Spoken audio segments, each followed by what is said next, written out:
میں صرف اپنی پارٹی کو نہیں اب کہہ رہا، میں سارے پاکستانیوں کو کہہ رہا ہوں کہ دیکھیں، جو اگر آپ کا خیال ہے کہ تبدیلی آ جائے گی اور آپ گھر بیٹھے رہیں گے اور ایک دم تبدیلی آ جائے گی، ایسے نہیں ہوتا۔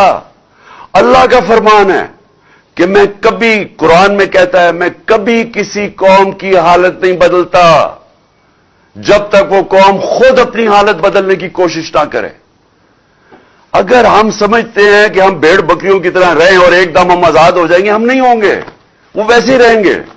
تو یہ وقت ہے، میں ساری قوم کو دعوت دے رہا ہوں کہ آپ نے آنا ہے پنڈی، آپ نے پنڈی آنا ہے 26 تاریخ کو، ہفتے کو 1 اور 2 کے بیچ میں آپ نے پوری کوشش کرنی ہے پہنچنے کی۔ میں خود وہاں آپ سے انشاءاللہ خطاب کروں گا اور اگلا لائے عمل دوں گا۔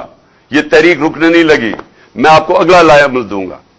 اور میں اپنے سارے جو طاقتور حلقے ہیں، میں آپ کو صرف ایک چیز کہنا چاہتا ہوں، جس سے مرضی آج پوچھ لیں، آپ کے پاس طاقت ہے، آپ کی ذمہ داری ہے، جس سے پوچھ لیں، بزنس مین سے پوچھ لیں، پروفیشنل سے پوچھ لیں، اکانومسٹ سے پوچھ لیں، کسی سے بھی پوچھ لیں، اگر کوئی آپ کو کہے کہ سوائے ایک حل کے، صاف اور شفاف الیکشن، اس کے علاوہ کوئی دوسرا حل نہیں ہے اب اس دلدل سے نکلنے کا جدھر انہوں نے 7 مہینے میں ہمیں لے کے جا رہے ہیں، اس کے علاوہ کوئی راستہ نہیں ہے۔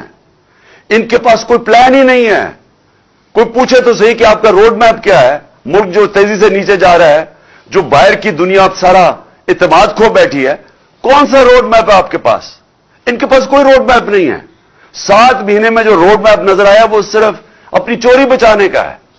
سو لہذا ساری قوم ادھر آئے گی اور ہم ڈیمانڈ کریں گے ایک چیز، صاف اور شفاف الیکشن، اور ہماری تحریک چلتی رہے گی حقیقی آزادی کی اس کے بعد بھی، جب تک ہم اس قوم کو ایک صحیح معنی میں ایک وہ قوم نہ بنا دیں جس میں ہر انسان کے حقوق ہوں، جدھر تھانہ، کچہری، پٹواری کی سیاست نہ ہو، کیونکہ وہ حقوق ان کو آزاد کر دیں لوگوں کو۔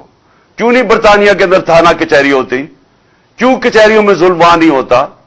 کیوں پٹواری کو رشوت نہیں دینی پڑتی وہاں؟